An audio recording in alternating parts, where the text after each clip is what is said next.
Gracias, Señor, por el día tan lindo de hoy. Gracias, Señor, por la vida y la salud. Gracias, Señor, por el día tan lindo de hoy. Bien, hermanos, buenas noches. Que Dios me los bendiga a todos y a todas. Gracias por estar aquí, tomar el tiempo para estudiar esta noche la palabra de Dios todos juntos. Vamos a continuar con este tema que hemos tenido ya por algunas semanas acerca de cómo podemos entender la Biblia por igual. Hoy vamos a estar en la lección número 18 y vamos a estar hablando acerca de cómo autoriza Dios. Una de las claves, hermanos, importantes para que nosotros podamos entender la Biblia por igual es saber cómo Dios autoriza. Constantemente las personas me siguen diciendo que es imposible entender la Biblia todos por igual. En el canal de YouTube me continúan poniendo en los comentarios algo como: si ni siquiera los más estudiosos de la Biblia han podido comprenderla de igual forma, mucho menos nosotros.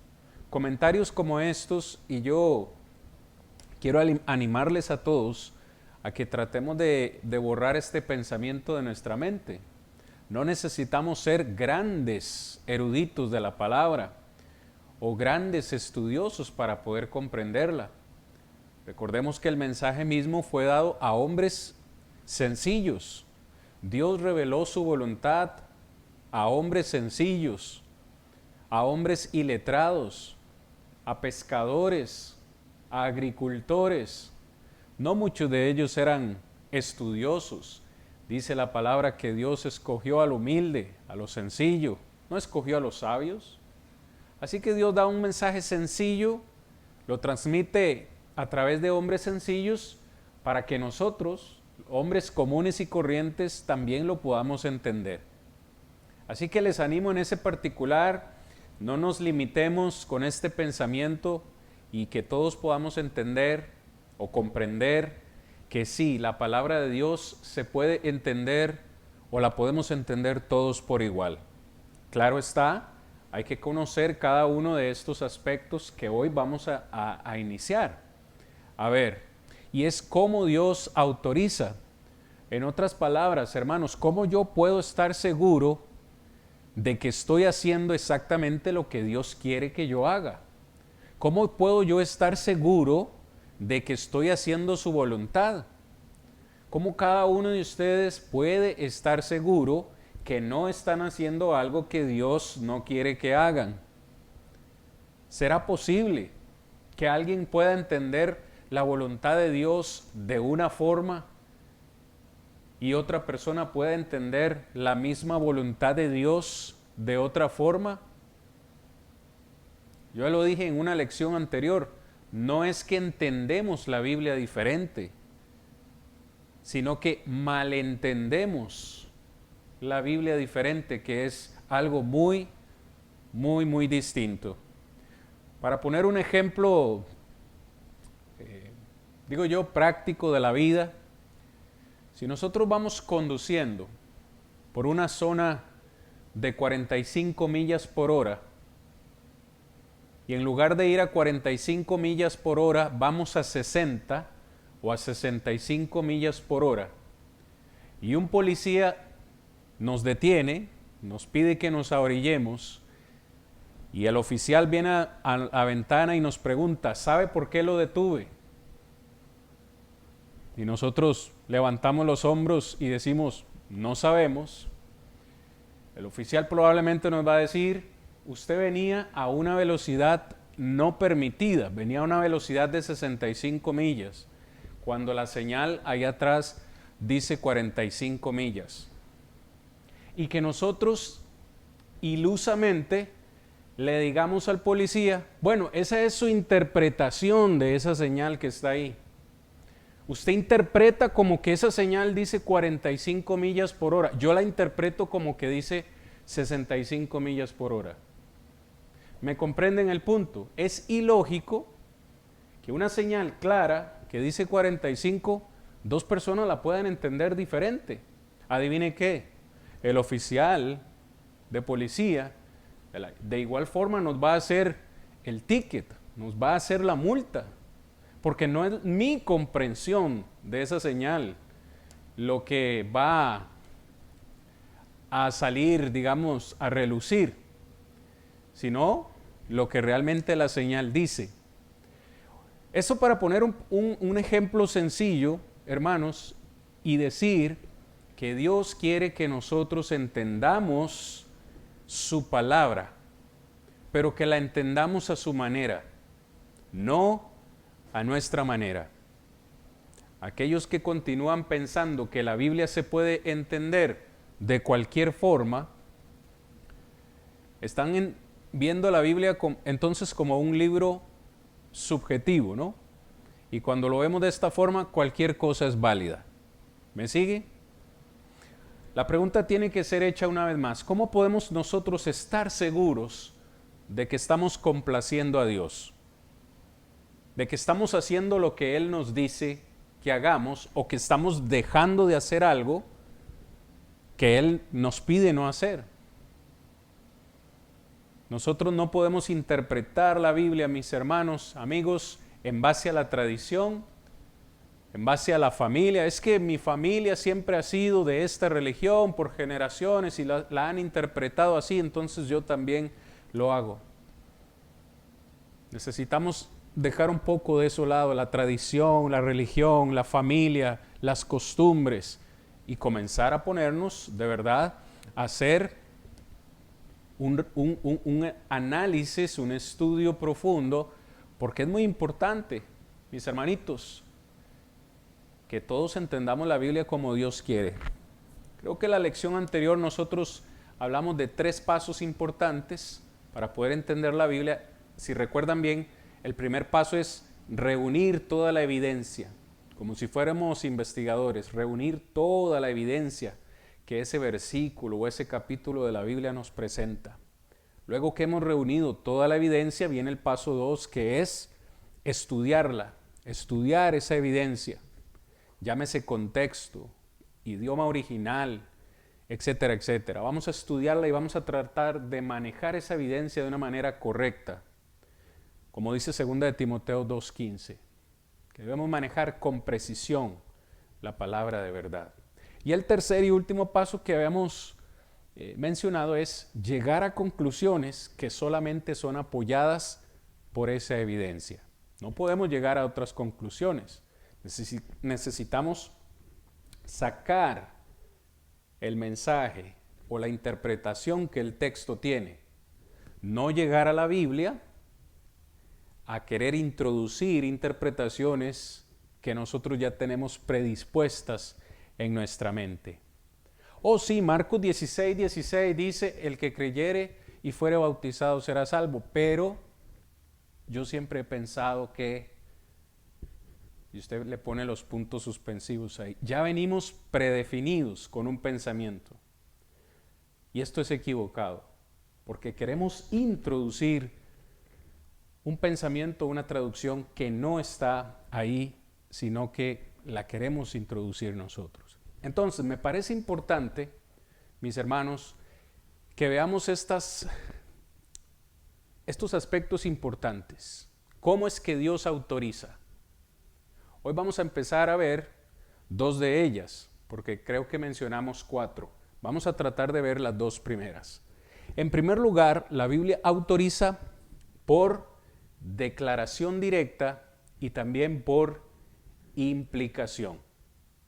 Nosotros vamos a ver en primer lugar a qué nos referimos cuando decimos que la Biblia habla por declaración directa.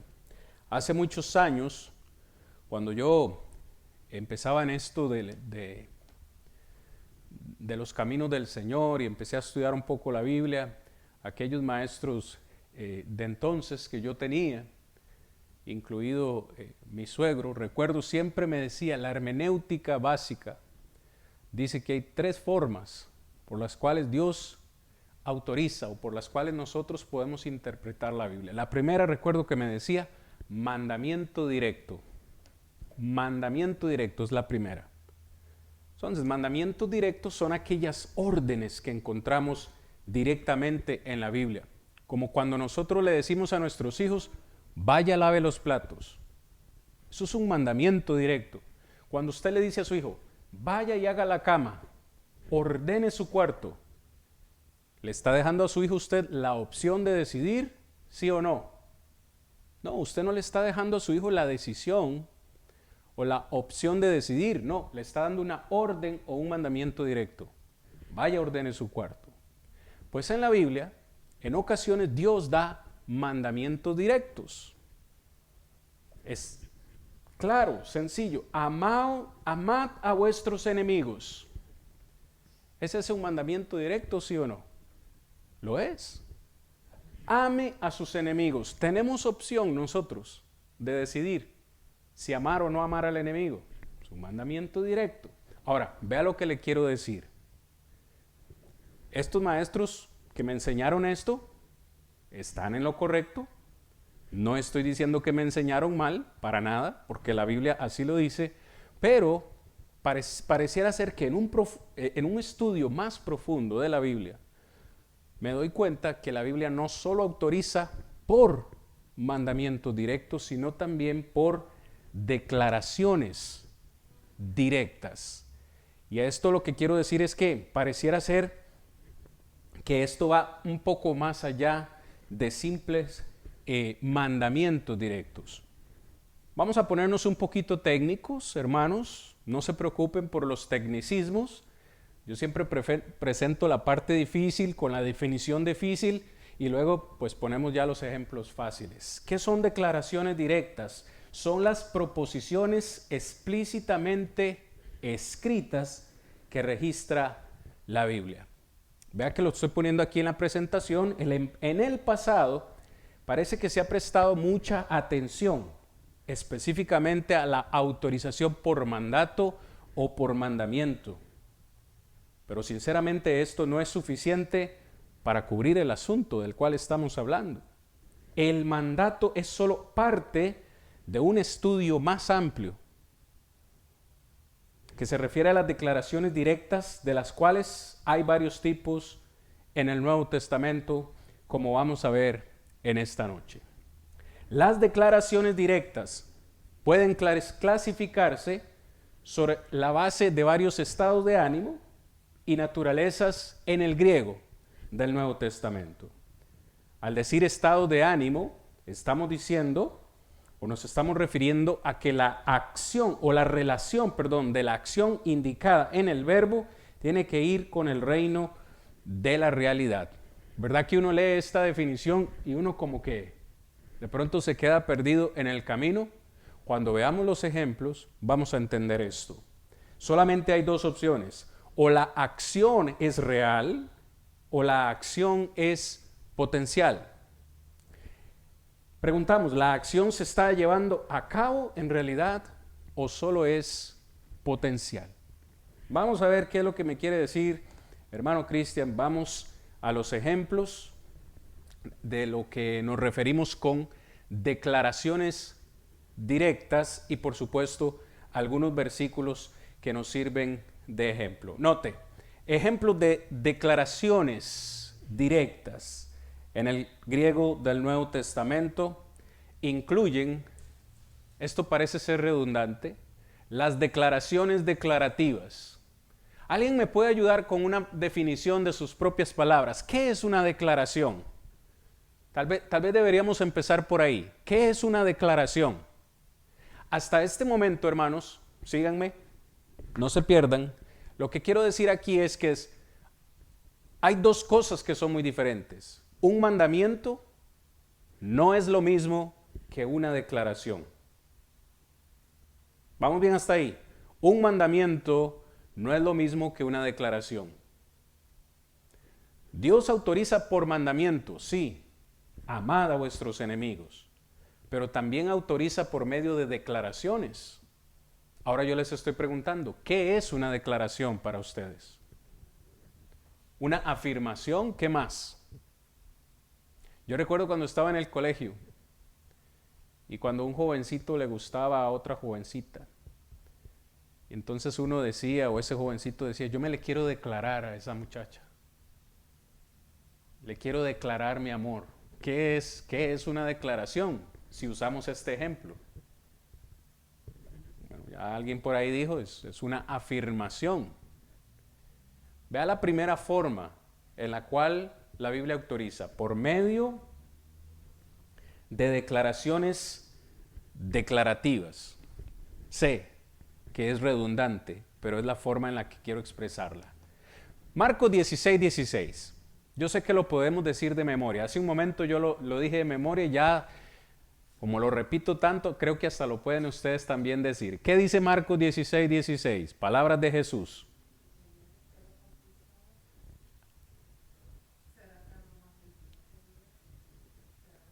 Ok, muy bien. El que creyere y fuere bautizado será salvo, mas el que no creyere será condenado. Pregunto, mis hermanos, ¿en qué parte de ese versículo ustedes encuentran un mandamiento directo? ¿Cómo sería un mandamiento directo si utilizásemos ese versículo?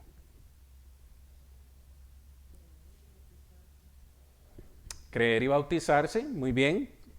Pero noten cómo Jesús, y este es el análisis que yo quiero que ustedes o que todos nosotros hagamos esta noche. Jesús no está dando aquí un mandamiento directo. Jesús no está diciendo, vayan y prediquen el evangelio a toda criatura.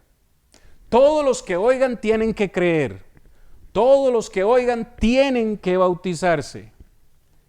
Si Jesús lo hubiese expresado de esta forma, sería un mandamiento. O si hubiese dicho, anda tú y ve y cree. O ve tú y bautízate. ¿Me entiende? Me gusta esa conversación que tienen por ahí atrás. Jesús no está dando un mandamiento directo, pero está haciendo una declaración. Está dejando claro, dijo alguien por ahí, ¿cuáles son los ingredientes de la salvación? Jesús les da un mandamiento. El mandamiento directo, ¿cuál sería? El que está en el versículo 15. Id y predicad el evangelio a toda criatura. ¿Podían los apóstoles escoger ir a predicar, sí o no? No podían escoger. El mandamiento es directo. Oigan, vayan y prediquen el evangelio a toda criatura. Mandamiento directo. Pero el verso 16 no es un mandamiento directo, es una declaración que hace Jesús que, por supuesto, al nosotros utilizar el sentido común, la lógica de lo que Jesús está diciendo, entendemos que hay que hacerlo. Es como si llegásemos a casa de nuevo y yo dijese, vamos a suponer que me puse muy buena gente ese día y llegué y compré una pizza. Y llego a mi casa y digo, todos los que tengan el cuarto ordenado y hayan hecho su cama, comerán pizza. ¿Qué entienden automáticamente? Vamos a suponer que yo tengo 3, 4 hijos, ¿no? ¿Qué entienden automáticamente mis hijos si yo hago esa declaración? Traje esta pizza, los que hayan aseado el cuarto y hecho su cama, comerán pizza. O sea, ellos entienden que estoy anunciando unos requisitos para poder ser merecedores de un pedazo de pizza o de unos pedazos de pizza. Por medio de una declaración estoy dando una enseñanza, ¿cierto? Es lo mismo que hace Jesús en Marcos 16:16, pero no es un mandamiento directo. Ahora, mire este otro ejemplo en Hechos 17:30. ¿Qué dice Pablo? Por cierto, es Pablo el que está hablando en la ciudad o en la región de Atenas, en Hechos capítulo 17, versículo 30. Vea qué interesante. Tal vez este ejemplo nos ayude un poco mejor también a entender esto. Después de hablar con esos atenienses, de exhortarlos y de hablarles de Dios, les dice en el verso 30, pero Dios, habiendo pasado por altos los tiempos de esta ignorancia, ahora manda a todos los hombres en todo lugar que se arrepientan. ¿Es un mandamiento directo? Recuerde, Pablo está hablando con estos atenienses y les está dando una declaración. Si fuese un mandamiento directo, ¿cómo les hubiese dicho Pablo a ellos? Oigan, atenienses, ya yo les he predicado el evangelio, ustedes tienen que arrepentirse de sus pecados. Pongámoslo en contraste, Hechos 2:38. ¿Qué le dijo Pedro a los judíos? Después que ellos preguntaron, varones hermanos, ¿qué haremos? Pedro le dijo, arrepentíos y bautícese cada uno de vosotros. Pero es diferente en Hechos 17:30. Pablo está dejando una declaración universal. Ahora Dios manda a todos los hombres en todo lugar que se arrepientan. Pero no les está hablando directamente a ellos. Es como si yo el domingo en mi predicación hiciese lo mismo. Y le dijese, hermanos, amigos, Dios ahora en este tiempo manda que todos los hombres deben de arrepentirse. Estoy haciendo una declaración que ya Dios previamente hizo, pero no le estoy diciendo directamente a ustedes. Deben de arrepentirse. ¿Cuál es la conclusión? Si Dios dice que todos los hombres deben arrepentirse, pues, adivine qué. Eso me incluye a mí. Entonces se enseña por medio de una declaración. ¿Se entiende esto, hermanos, o hay alguna pregunta? Si no, paso a la siguiente, que son las declaraciones imperativas. Sí, esas declaraciones, como mencioné anteriormente, que son, vamos a decirlo, mandamientos directos. Usted puede ver el versículo en la presentación, Marcos 16:15, es un mandamiento directo. Id y predicad el evangelio a toda criatura. ¿Cuál es el mandamiento ahí? ¿Cuál es el mandamiento ahí? ¿Cuál creen ustedes que es el mandamiento? ¿Ir o predicar? ¿Cuál de las dos? Los pongo a pensar un poquito. ¿Cuál de los dos? Ir, eso va a significar una acción. Va a significar salir de la zona de confort. Ir, salir. ¿A dónde? Pues ya dependerá de cada quien. ¿O es el mandamiento predicar? Predicar el evangelio. ¿Cuál creen ustedes es el mandamiento directo ahí? Predicar. Claro, claro que sí. Por cierto, ese mandamiento es para todos los que hemos conocido el evangelio, no solo para los apóstoles, no solo para los que trabajamos a tiempo completo en esto. En alguna medida y de acuerdo a nuestras posibilidades, todos deberíamos predicar el evangelio. Un mandamiento directo o una declaración imperativa. Ya lo mencioné también, Hechos 2:38. Cuando los judíos dijeron, varones hermanos, ¿qué haremos? Hemos crucificado a Jesús. ¿Cuál fue la respuesta de Pedro? Pedro les dijo, arrepentíos. ¿Solamente arrepentirse? No. Arrepiéntanse y bautícense. Ahora que ustedes me han preguntado, si me han preguntado es porque quieren hacer algo, yo les voy a decir lo que tienen que hacer. Arrepiéntanse. Es un mandamiento directo. ¿Podría alguien ser salvo sin el arrepentimiento? Desafortunadamente no. ¿Puede alguien ser salvo sin el bautismo? Desafortunadamente, para muchos que quieren creer esto, no. La respuesta fue dada por inspiración del Espíritu Santo. Arrepiéntanse y bautícense. ¿Cuál podría ser otra declaración imperativa que no esté aquí en la presentación? Ya yo mencioné una, amad a vuestros enemigos. No hay opción. ¿Cuál podría ser otra declaración imperativa que ustedes recuerden en el Nuevo Testamento. Ninguna palabra corrompida salga de vuestra boca. ¿Recuerdan? El que hurtaba, no hurte más. Vea cómo Dios hace declaraciones no solo en positivo, sino en negativo. Es decir, Dios quiere que hagamos cosas, pero también quiere que dejemos de hacer otras que tristemente, pues, en el pasado hemos practicado. ¿Cuál podría ser otra? Absteneos de toda clase de mal. Pensad en lo bueno. ¿Qué más? Ayúdeme. Resistid al diablo. Gracias por eso. Son cosas que no son opcionales. Son declaraciones imperativas. Mandamiento directo. Fíjense cómo vamos. Hermanos, vamos bien hasta aquí. De nuevo, para que no perdamos el hilo, estamos viendo hoy cómo Dios autoriza a hacer algo o nos autoriza a dejar de hacer algo. La tercera, declaraciones interrogativas. ¿Les suena similar? ¿Recuerdan esa palabra? Interrogación. ¿Qué es una interrogación? Es una pregunta.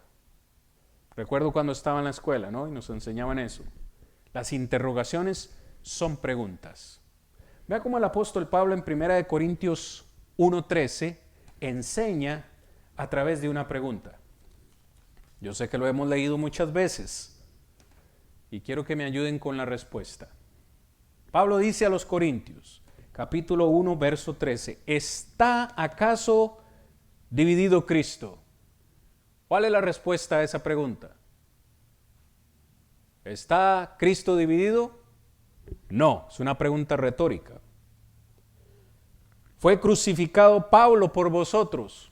¿Cuál es la respuesta a esa pregunta? Un no enfático. Tercera pregunta. ¿O fuisteis bautizados en el nombre de Pablo? ¿Cuál es la respuesta a esa pregunta? ¿Fuimos nosotros bautizados en el nombre de Pablo? No. ¿Murió Pablo por nosotros? No. ¿Está acaso Cristo dividido? No. Fíjese cómo Pablo, por medio de 3 preguntas, nos está enseñando y nos está mandando, no solo a la iglesia de Corinto, sino también a nosotros, a que no debe haber divisiones entre nosotros, a que no debemos dar preferencia a hombres, sino a Cristo. Pero Pablo no está haciendo aquí una declaración directa, un mandamiento directo, por lo menos no en este versículo. Tampoco está haciéndonos una declaración declarativa, nos está haciendo una pregunta. ¿No hacemos nosotros lo mismo en ocasiones para enseñar a nuestros hijos por medio de preguntas? Y les tratamos de enseñar algo por medio de preguntas. Entonces, a través de estas 3 preguntas, ¿qué nos está enseñando Dios? Que a Él no le gusta la división, que debemos evitar la división en las congregaciones a toda costa. Y ojo, cuidado si no, este es uno o el mandamiento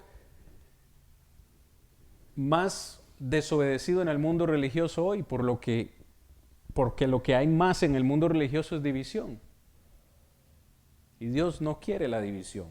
Ahora, vea esa misma, aquí mismo en 1 Corintios, solo para leerlo, hermanos, en el capítulo 12, versículos 29 y 30.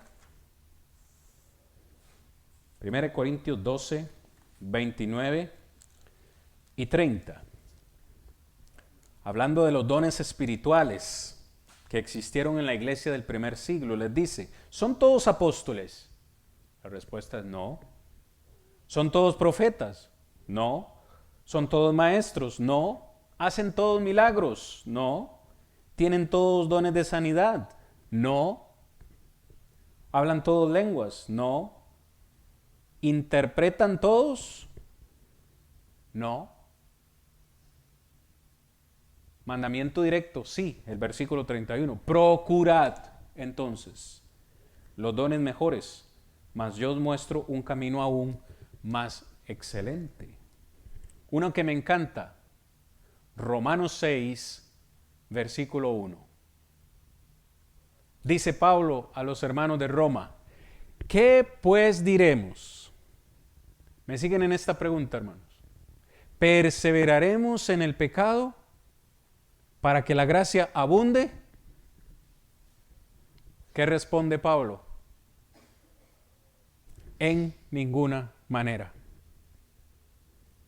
Fíjese cómo Pablo nos enseña a través de una pregunta. ¿Perseveraremos en el pecado? Porque algunos han interpretado esto de una manera equivocada.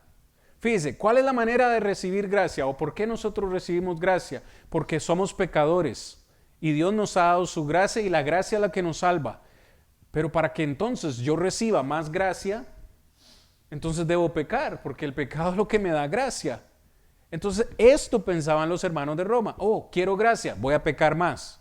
Entre más peque, más gracia voy a recibir. Pablo les dice, ¿perseveraremos, continuaremos pecando para que abunde en nosotros la gracia? Pablo les dice, en ninguna manera. Y a partir del versículo 2 les empieza a explicar por qué esta forma de pensar es equivocada. Pero noten de nuevo cómo una pregunta es usada para enseñarnos. Como si yo les dijese lo mismo, hermanos.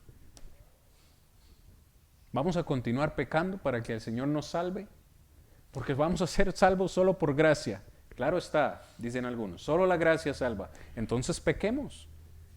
Porque entre más pecado tengo, más abunda la gracia de Dios en mí. Muy mala interpretación. ¿Ok? Siguiente, si no hay preguntas. Siguiente, declaraciones exhortativas. Como la palabra lo dice, de exhortación. Una exhortación es ánimo, una manera de animar. Cuando alguien me ha dicho a mí la siguiente frase, un hermano me exhortó, un hermano vino y me exhortó, lo que ese hermano quiso decir es que vino alguien y le animó.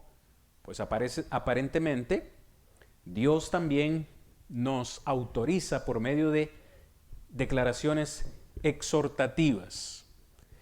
Entiéndase exhortativas, frases que apelan a nuestro sentido común y nos llaman la atención. ¿Alguno de ustedes pudiera leerme Hebreos 6.1? Por favor, Hebreos 6.1.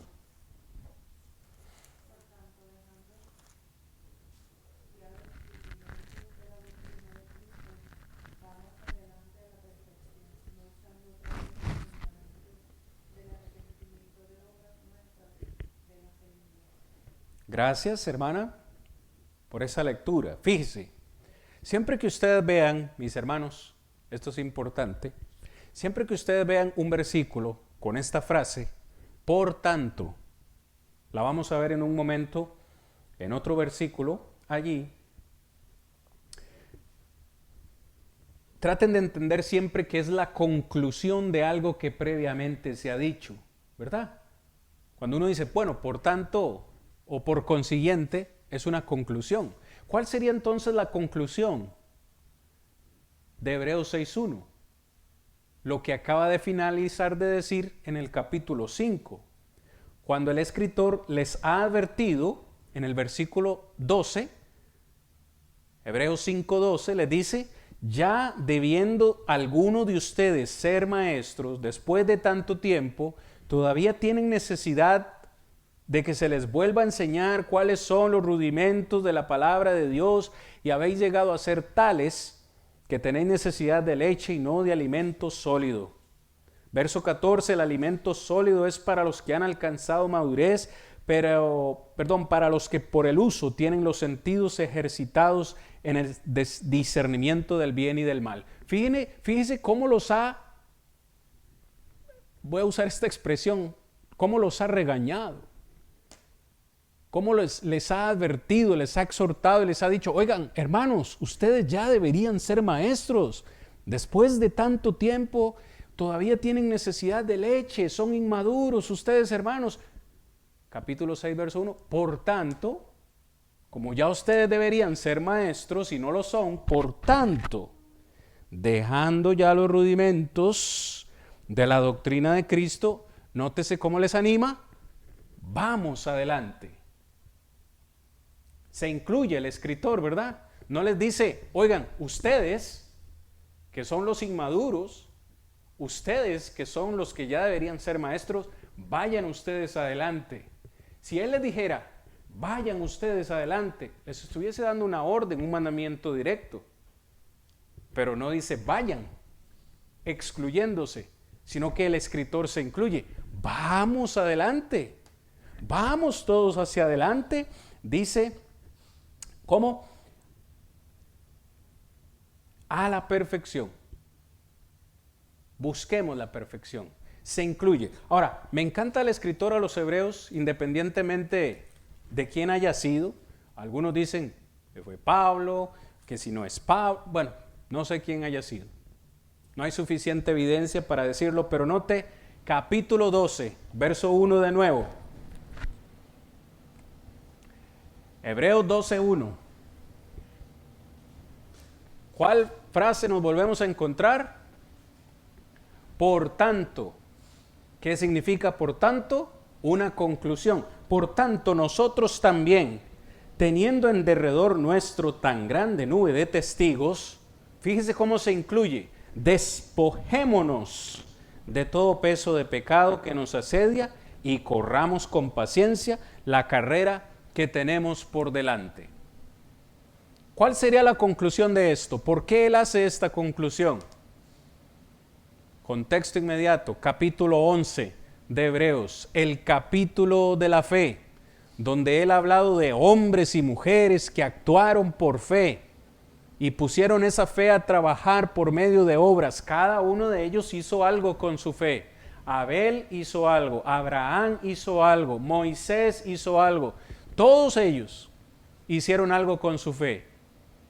Después de analizar toda esa serie de personajes y lo que hicieron, dice ahora sí, por tanto, es decir, como ellos hicieron todo esto, ¿qué es lo que tenemos que hacer nosotros?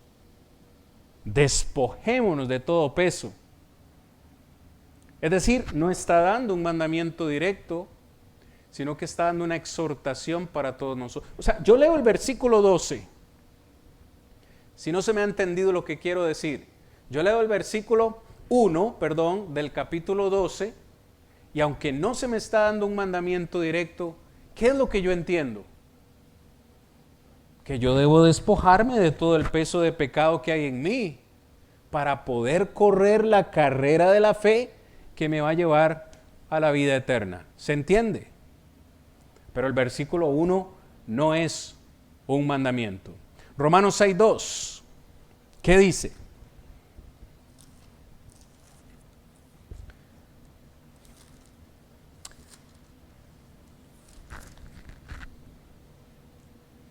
¿Qué pues diremos? Verso 1. ¿Perseveraremos en el pecado para que la gracia abunde? Verso 2. En ninguna manera. Porque los que hemos muerto al pecado, ¿cómo viviremos aún en él? ¿Qué encuentran ustedes en el versículo 2? Encontramos alguna enseñanza, primero que todo, en el versículo 2. Y si la encontramos, ¿cuál es esa enseñanza? Alguien que me ayude, por favor.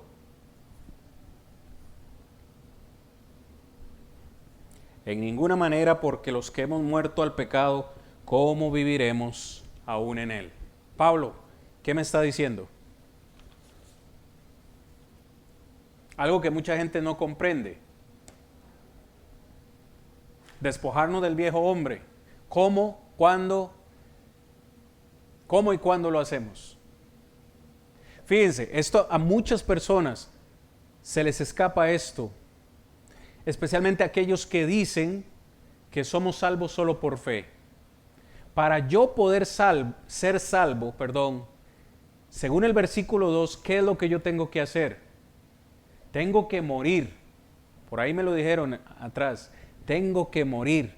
Pablo dice, o no sabéis, perdón, dice literalmente, porque los que hemos, se incluye, el escritor se incluye, o sea, Pablo se incluye, los que hemos muerto al pecado, ¿cómo viviremos aún en él? Es decir, les exhorta a estos romanos y les dice, ustedes que quieren seguir pecando, ¿cómo pueden seguir pecando si hemos muerto al pecado? Ahora, ¿cómo y cuándo se muere o muere una persona al pecado? Entonces, siga leyendo el contexto. O no sabéis, verso 3. Vea cómo aplicamos también las preguntas. ¿No sabéis que todos los que hemos sido bautizados en Cristo Jesús, hemos sido bautizados en su muerte? Y el tiempo no me alcanzaría esta noche, pero usted puede seguir leyendo todo el capítulo 6. Y usted puede, por favor, a usted que le gusta, subrayar en su Biblia. Subraye cuántas veces Pablo menciona la palabra muerte, muertos, morimos, muere, murió, muertos. Hermanos, es un contexto que me habla de muerte. Para yo ser salvo necesito morir, no físicamente, sino morir al pecado. ¿Cómo es que muero al pecado? Únicamente en el bautismo. Le dejo por favor de tarea leer ese contexto, ya que no lo podemos considerar en esta noche, pero a través de exhortaciones, Pablo nos está enseñando a que debemos morir en Cristo. Muy bien, si no hay más preguntas, pasamos a la siguiente, declaraciones condicionales. Vamos a ver estas declaraciones condicionales. Cuando yo le digo la palabra condición, ¿cuál cree usted que es la palabra que refleja una condición? No sé si lo pregunté bien. Una palabra clave de 2 letras cuando hablamos de condición. ¿No? La palabra sí. La palabra sí. Una condición. Hermanos, voy a invitarlos a comer a mi casa. Si ustedes vienen el viernes a las 6 de la tarde a mi casa, los invito a cenar. Nótese la condición. Si ustedes vienen. ¿Cuál es la condición? Yo les ofrezco cenar en mi casa el viernes con nosotros. ¿Cuál es la condición? Tienen que venir. Sí, ustedes vienen. Creo que, para ver si me llega el versículo. Vamos a ver, no me falle. Antes de darles la referencia déjenme estar seguro. Antes de darles la referencia, hermanos, 10 segundos y ya se las doy. No era esa. Vamos a ver. Ustedes que son estudiosos de la palabra de Dios, si lo recuerdan, me dicen el versículo. Si pues habéis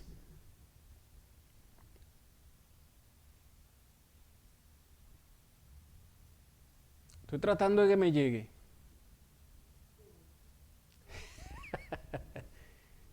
Si pues habéis resucitado con Cristo.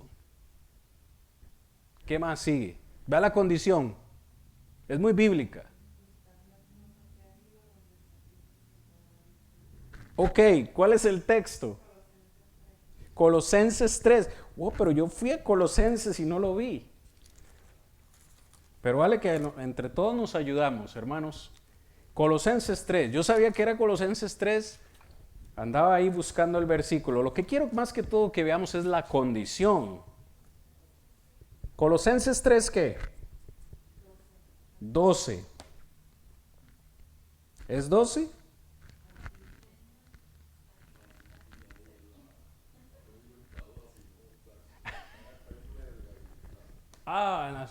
En las prohibitivas.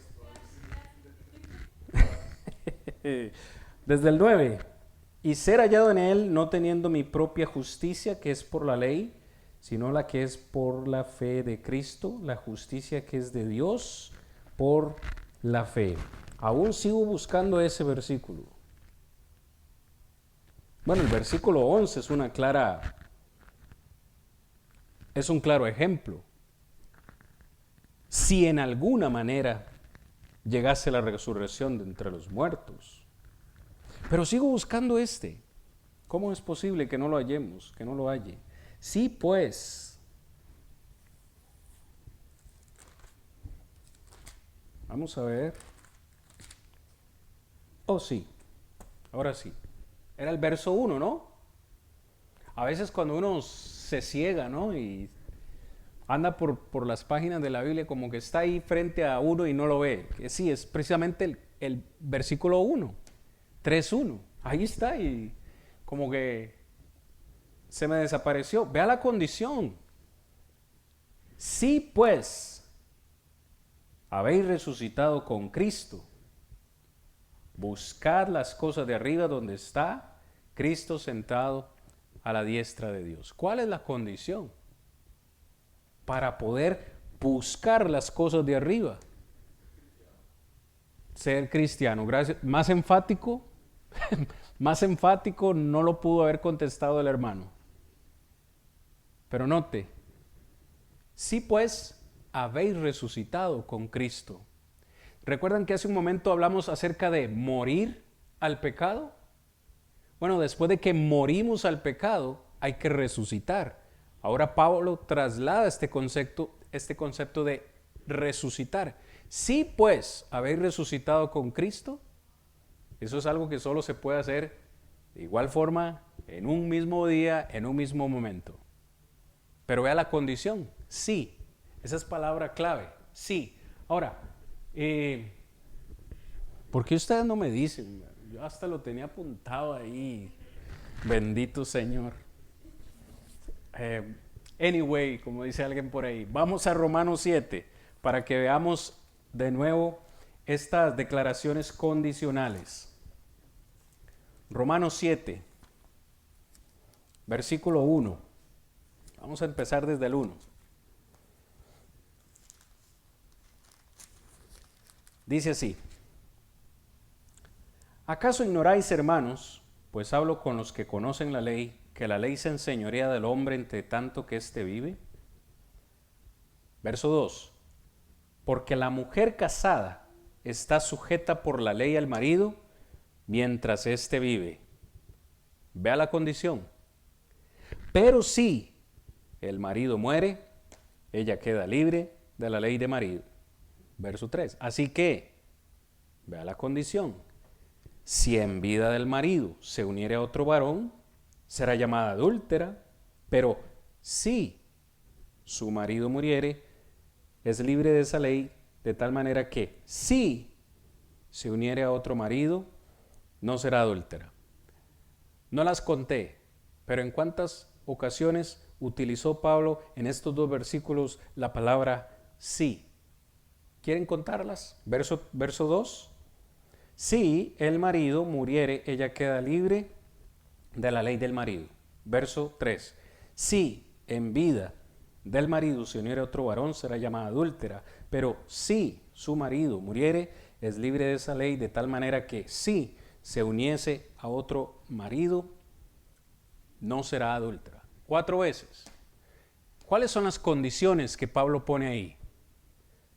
Por cierto, Pablo no va a hablar aquí del matrimonio, va a hablar acerca de que hemos muerto a la ley de Moisés, a la ley antigua, pero utiliza esto como una manera para ejemplificarlo. ¿Cuál es la condición para que una mujer pueda volver a casarse? Según este contexto, no vayamos a otro. Para que una mujer, o un hombre también, pueda volver a casarse, tiene que haber una condición. ¿Cuál es esa condición? Que su cónyuge muera. Si su marido muere, condición, ella queda libre para casarse. Luego usa Pablo la misma ilustración. Si en vida de su marido, ella se casa con otro, será llamada adúltera. Entonces, ¿qué nos está enseñando la Biblia aquí? O el apóstol Pablo aquí. Nos está enseñando por medio de condiciones, ¿verdad? Hay una condición. Para nosotros los que ya estamos casados, hay una condición para que yo me pueda volver a casar. Esa condición es que yo quede viudo, que mi esposa quede viuda, alguno de los dos muera. ¿Es tan difícil eso de comprender? A mí no me parece nada difícil, pero el ser humano lo ha hecho complicado. No, que es que esto y que lo otro, es que, bueno, pero es que usted no entiende mi situación. Sí la entiendo, pero estamos hablando de interpretar la Biblia, ¿verdad? ¿Qué es lo que dice la Biblia en esto? Ahí está clarito, una condición. Ahora, 1 Corintios 15, no lo vamos a leer, hermanos, porque es muy largo, pero en 1 Corintios 15, versículos 12 al 20, Pablo habla acerca de la resurrección y defiende o habla acerca de la resurrección de Cristo y usa frases como: pero si se predica de Cristo que resucitó de los muertos, ¿cómo dicen algunos de vosotros que no hay resurrección de los muertos? Vea la condición, verso 13. Y si no hay resurrección de muertos, una vez más, preste atención a la palabra sí. Si no hay resurrección de muertos, tampoco Cristo resucitó. Verso 14. Y si Cristo no resucitó, vana es nuestra fe, es también vana nuestra predicación. Sí. ¿Cuál es la condición para que nuestra fe no sea vana? Que Cristo haya resucitado, eso es lo que le da vida a nuestra fe. Condición. La Biblia nos enseña por medio de declaraciones condicionales. Todos entendemos eso claramente. Muy bien, para ir finalizando esta diapositiva y terminarla, la Biblia también nos enseña por medio de declaraciones prohibitivas, como su palabra lo dice, por medio de prohibiciones. Capítulo 4, verso 28 de Efesios. ¿Qué dice el apóstol Pablo ahí, mis hermanos? Yo creo que ya lo mencioné hace un momento de memoria, pero podemos leerlo. Efesios 4, 28. Una prohibición.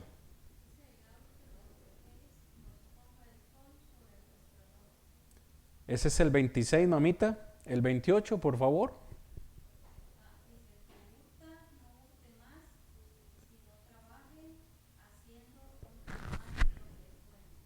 Amén. Muy bien, gracias. El que hurtaba, ya no hurte más. Es una prohibición. ¿Nos está prohibiendo el Señor a nosotros robar? Claro está que sí. Bueno, la hermana también leyó el verso 26. Airaos, pero no pequéis. Es un mandamiento. Vaya, voy a decirlo de esta forma, se nos permite airarnos, enojarnos. ¿Puede haber un enojo santo? Claro que sí. Hay un paso más allá, después del enojo, en que se convierte en pecado, porque Pablo nos dice, airaos, pero no lleguen al punto de pecar. O sea, todos tenemos nuestros malos días, todos tenemos nuestro genio y todos nos enojamos en algunas ocasiones, pero podemos detenernos al punto de no llegar a pecar y sobre todo a no dejar que ese enojo llegue hasta el otro día, ¿verdad? Que nos vayamos a dormir enojados con esa persona, etc. Entonces hay una prohibición ahí, no se vaya a acostar enojado. Arregle los problemas de hoy, arréglelos hoy con esa persona, porque se puede convertir en pecado. En 2 Corintios 6:14 Pablo dice, no os unáis en yugo desigual con los incrédulos. Una prohibición, no podemos unirnos con los incrédulos para participar de sus malas obras.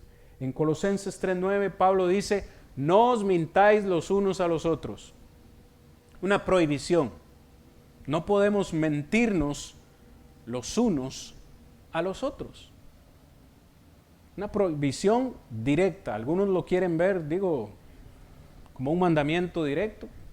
Puede ser también como un mandamiento directo, pero es a la misma vez es una prohibición. ¿Ok? Ese es el punto al que quiero llegar. ¿Se entiende esto, hermanos? Se me ha ido el tiempo bastante rápido, pero yo quiero saber si esto ha quedado claro. Para mencionar un par de cositas nada más y terminar la lección de hoy. ¿Cómo autoriza Dios?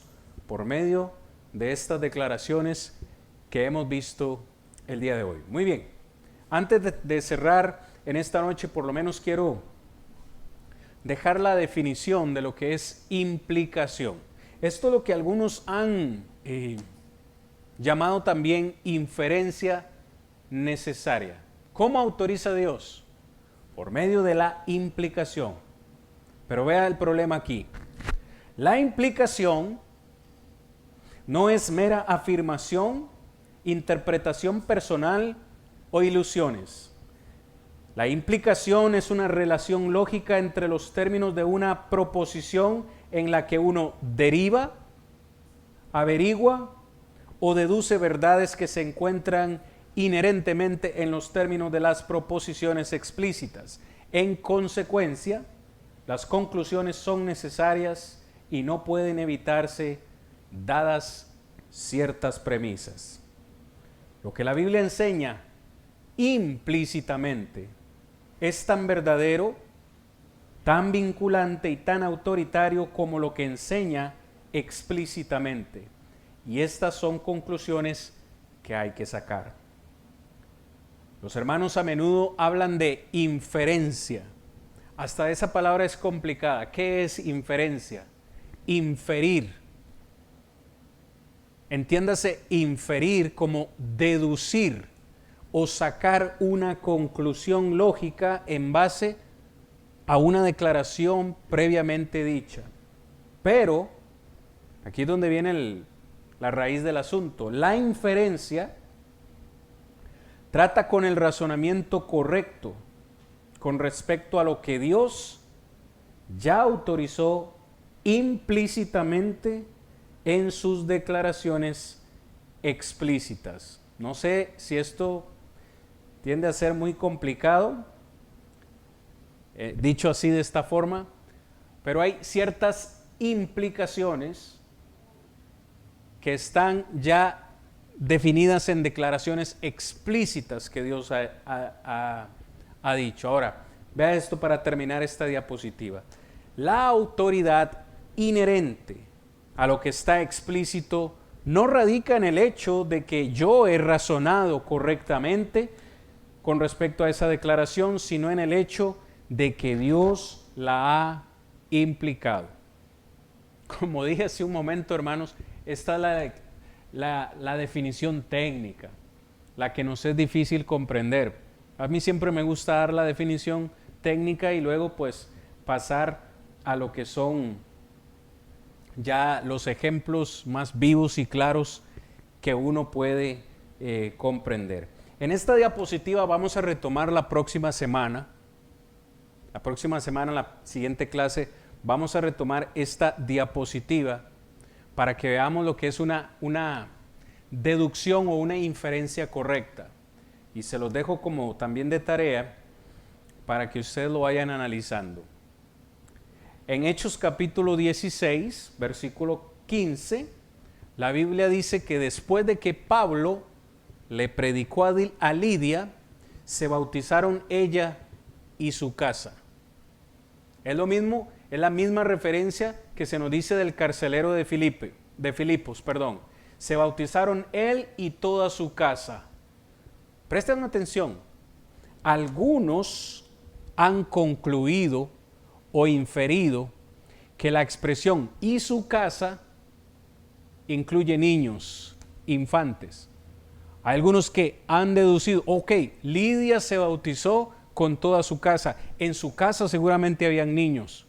Lidia seguro tenía hijos y algunos de ellos eran pequeñitos. Así que si se bautizó con toda su casa, eso también incluye a los niños. Aquí hay una gran cantidad de suposiciones, pero ni una sola inferencia. Y es por eso que aquí vamos a quedar, porque yo necesito explicar esto un poquito más en detalle y con otros ejemplos, pero ya se nos acabó el tiempo. Pero les quería dejar ese ahí para que ustedes se lo lleven a su casita y piensen un poquito en este ejemplo. Hay mucha deducción ahí. Han deducido mucho. Cosas que la Biblia no está diciendo. Pero no son inferencias, son deducciones. Yo deduzco que ahí deben haber niños. Porque ¿en cuál casa no hay niños?